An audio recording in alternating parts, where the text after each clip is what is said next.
na ako. Bilis, bilis. Haba. Sold. Ay, natangin na 60 na lang. 61. Small business, 60. 60? O, sabi ko nga 60. Ako yung nahuli doon eh, boys. Maganda pa kayo sa hapon. Welcome to Fast Flips. Para lang happy ka, 428. Ano, 420? Ito, fast flip ba natin, 8K? What's up guys? Another watch, another deal tayo ngayon. Sama natin si Parang Makoy. Babayad tayo. Kala ko ticket pa, huli na eh. Phobia ako sa mga ganyan eh. Ticket. Suki kami dyan eh. Ati tayo ngayon. Meet natin si Pen Master. Kung kilala nyo yun si Tito Calvin sa TikTok. Calvin. Napag-usapan na kami kukuha kong pens eh. May deal tayo mamaya sa BGC pero dito muna tayo. Alam mo, may lunchbox ka pa yata eh. Opo kasi yan eh. Mahal dito eh. Kasi nagdala tayo bawo. 69. Okay naman, bro. Order kayo. Matcha con latte. May 3 pens na kaming napag-usapan eh. Pero Okay. nagdala siya ng mas madami. Ayan natin. Nice seeing you again. Dala ko pens mo. 3 pens. Pero pakita mo na iba. Actually, madami kaming Pelicans ngayon kasi karoon ng Pelican Hub is October 25. Di ba the Pelican Hub is a gathering of enthusiasts. Different city siya, tapos sponsored by Pelican, they give away free things. This one naman is called the Pelican M805 Demonstrator. So interesting yung demonstrator actually kasi they're called demonstrators primarily because in the 1990s, these weren't actually part of the line. Ano lang siya para sa mga sales. Sa loob ng stores, ipapakita nila how the pen works. Yung mechanism ng pen. Yeah. Kaya siya Kaya demonstrator. Tapos gold nib din to, no? Yes, gold nib. So 18 karat gold nib. Ito yung tinatawag na nib. Yung panulat, ginto yan nakikita mo, 18C750. 18 karat, fun fact. 24 karat means full gold. 18 karat meaning 75% gold lang tapos other alloys. Saya pala din dito, hindi ako nag-explain. Less explaining, more selling tayo dito. Kaya teka lang, kunin ko yung pens ko. Okay lang ba mag-ayaw mo? Oy! Kunin ko lang yung pens ko. Sige. Bro, alam mo, hindi ako pwede sumali dun eh. Row 1, ito yung row 4. Ito sa klase. Ito sa katara klase. Bye-bye. Patrick. Bye guys. Kalimutan ko, ito yung baong ko. Dami mo pala. Ganda. Sa ito lahat. Oh, very nice. Madami dito, binili niya sa atin. Ito yung isa sa favorite ko. Discontinued kasi itong series na to. The Namiki Nippon Art Festival is actually one of the most desirable ones. 14 karat gold, a wooden box. We gave it to him also. The nib itself has a engraving of Mount Fuji. Nakakad na ako. Bilis. Kasi tatlo eh. Nag-reserve ko. Hopefully yung isa muna kasi medyo mabigat yung isa eh. Pakita mo, saan yun? Art yan. Kailan nyo ba si Andy Warhol? Yung contemporary artist. Si Andy Warhol is a contemporary artist. Usually yung mga art pieces niya, yung mga everyday things. Isa sa mga pinaka-famous niya is the Campbell soup. Campbell soup, yeah. Tapos ang bahal ng art niya, it actually costs millions just for a painting of Campbell soup. So anyways, yun din actually yung inspiration ng For this piece. Yeah. This is the Mont Blanc Andy Warhol.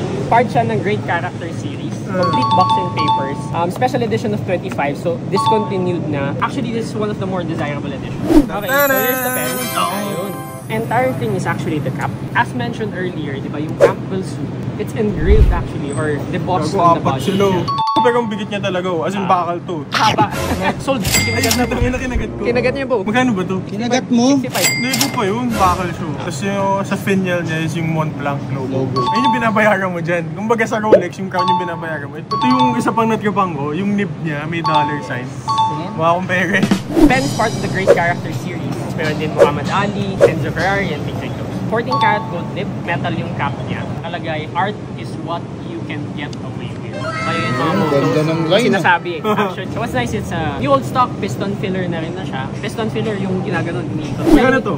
67.5 listing namin. May dalawa pa akong Yes, dalawang pinatabi. pen. This is yung Mont Blanc 149. Correct pa ako, ito ganito yung pen ni JFK din, di ba? Actually, this one is called the Mont Blanc 149 Diplomat. So it's a diplomat's pen, president's pen, CEO's pen. Usually, because it's a flagship of Mont Blanc. Yabang ko lang po. Ito, may 146. Tapos may 145. Tapos may 144 lahat. Actually, may 149 na ako. Nakakapalin ako. Masyadong okay. wet yung nib Okay. niya. Pero maganda siya for signing. Kasi hindi nagsiskip. Ebonite para rubber material yan eh. The split ebonite, kung makita nyo dito may linya. Literal na nakasplit yung feed kaya split ebonite feed. Ito nyo may line. Ito yung tinatawag na feed yung itim. This one, 30,000 pesos. So 67.5, 30,000. Kayang-kaya yan. So the other one you had reserved is the Pelican M800 Stone Garden. Pelican M800 Stone Garden, si Pelican every year meron siyang special edition in the M800. So 18 karat gold did naman siya. This one's used actually. Ito magkano? Have this listed for 35.5 kasi used. Brand new, we sell it 38. Aspak nego na lang natin. Hindi pwedeng aspak nego. Nego natin aspak. So this one, 35,500. 30,000 kaya na yan. Wag, ang 30,000, sakit naman bro. Hindi, ganito na lang. Fair tayo. Gets ko naman may margin siya 35,500, so nasa 32. Sige, 32. Done deal. Done deal. Dito. Kukunin mo na tatlo. Wala, nandiyan na siya Kaya gusto kitang kliyente, madali kang kausap. Anyways, this one, 67,500. 60 na lang. 61. Small business. Small business mo tawag. 60. 60? Sabi ko 60. Done deal. Gulo mo ka. 60,000. Ako yung nahuli doon boy. Ay, ito manipis lang kami po. Like super. I can't move that much on this. Super onti lang margins namin on the 149. Para siyang soft sa mga watches. Okay, dito hindi ako masyado tatawad. 29 lang, sagad. Super onti margins From namin dyan. From? 30. Super onti, promise, super onti. May nakita lang ako sa online kasi naka-post 28. Match mo lang yun sa'yo, kunin ko na sa'yo.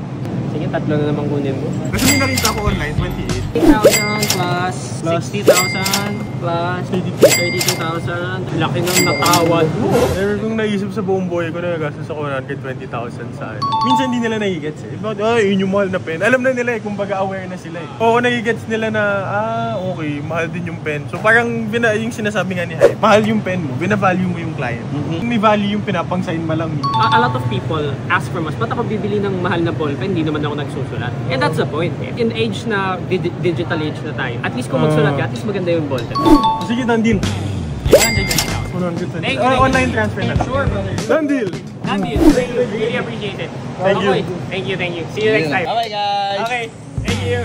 Ayun guys, medyo may hinabenta ngayon pero napagastos tayo. Na-done deal tayo po. So ngayon papunta tayong BGC, tapos na tayo sa pansarili. Negosyo naman iisipin natin. Kaso ang problema, si John Paul Erlana yung sa Speedmaster ko naaalala nyo. Nag-text siya ngayon lang. Dapat siya ang next meeting sa BGC naman, sa BGC branch pa naman sana. Sayang Kaso coding daw siya ngayon, paano ba yun? Wala, parang Wala bukas talaga. na lang daw talaga. Sige na. Okay, BGC na tayo, barkadahan. Tara! Let's go! Another deal. Kadugtong to! Gago 2 days Dito, later na. Alvin. Pero hindi tayo natuloy ng soccer sa BGC Dito tayo sa Jemke Open. Pakita mo po. Bading! Si Madam, Maganda pa kayo sa hapon.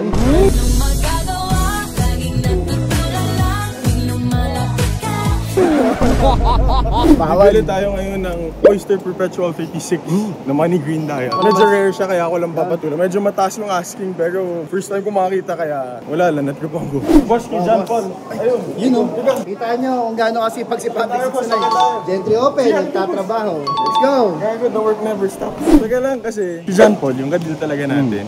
Kakasakit gago maulan Tinatyang kaso daw ayaw magpapagod. Check ko. Teka, ito kakadating lang. OP36 money green dial. Ang asking dito is magkano bro? 425. Sabi ko tawad pa. Unti lang. Tawad lang ako unti. Pero bago yun, gagawa fun fact muna. Fun fact. Oyster Perpetual na tinatawag sa Rolex. Pagka Oyster, ibig sabihin yan, waterproof yung case niya. Oyster meaning waterproof, si Perpetual naman meaning automatic movement siya. Self-winding siya. May rotor yan. Kaya Oyster Perpetual, waterproof na automatic watch ni Rolex. 425, hindi na lang, minus 10.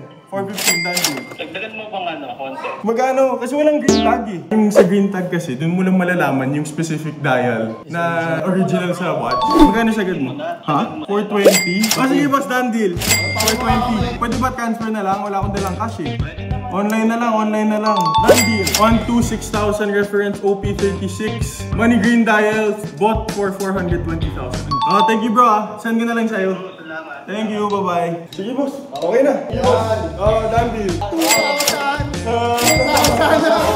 I got 2,000! Ano yan dati mo? Oyster Perpetual 36 nga pala. Hanggang dito nagtataka ba tayo? Paano ba yung gago? Mukhang mapapa-fast food pa tayo ngayon. Ito, magkano?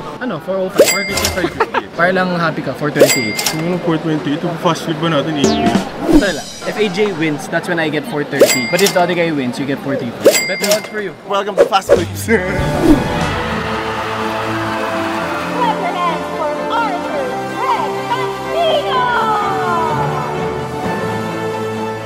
Ano si AJ? So 435? Sample lang yun, sample lang yun. Dandil mo na! Dandil. 435. Ito nyo, Fast Flips.